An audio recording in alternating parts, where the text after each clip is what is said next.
ASP.NET gets a lot easier to understand when you understand where ASP came from and how it developed. And so in this video, I want to take a look at the short history of ASP. Now, like most things in computers, a lot happens in a short period of time. So we're talking roughly about 10 years since all this started. Now, the early web was a static environment. We used Hypertext Transfer Protocol, HTTP, simply to pass information across the Internet or across a network. We go back to why the Internet first came about. Academics, the Defense Department, and a few other organizations just needed to pass data across disparate systems without having to get into a whole bunch of junk about how to make this system talk to that one. And the ability to just pass this information was really cool at the time, but we quickly got tired of static. HTML was used and still is on a lot of web pages. And this is the Hypertext Markup language. And this is nothing more than a markup language where we just code up the data. And this tells the browser how to render that data, how big to make certain parts of it, how bold to make it, what color to make it, and so forth. And these pages were, again, online brochures, and they didn't change. Now, the coolest thing about them by far was hyperlinks or hypertext or hypertext links, you may hear it called. And this was the ability to tag a certain piece of data, and it was always blue and underlined, and whenever you saw that, you could move your mouse over that and simply be instantly transferred to just a particular location in that document.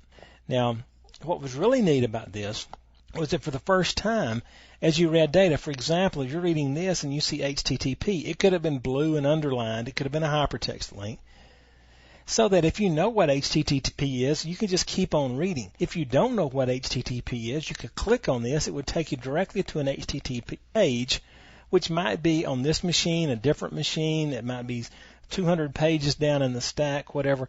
But either way, it took you directly where you needed to be. And this was really neat, and it captured a lot of people's attention. Now, the next step, though, was dynamic content. We got real tired of seeing static pages show up and look the same way every time. Now, to give dynamic content, for this to happen, the web server needed some sort of interface that the user on the browser side could contact the web server and pass some information or pass some directions. Now, this first appeared as CGI, or the Common Gateway Interface. Now, like ASP, the CGI is not something you can go buy. You can't go order a CGI. This is a group of technologies. And it was cool at this time, but there was one major problem with it, and that is, especially early on, it required a knowledge of the C programming language. Now, this is, for the most part, relegated to the mad scientists of the computer world, especially back then. Your average person who is, playing with computers, working with computers, just simply didn't know the C language. It's taught in a lot of college courses, but it made it tough.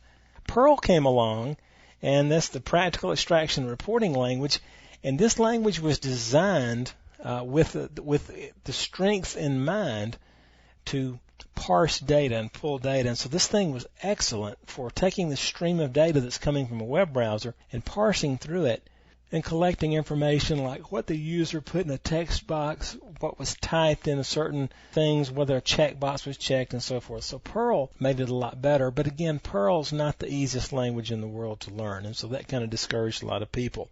And again, CGI was a technology, not an application. And as such, it had some limitations. It wasn't as efficient on memory as it could have been, and so forth.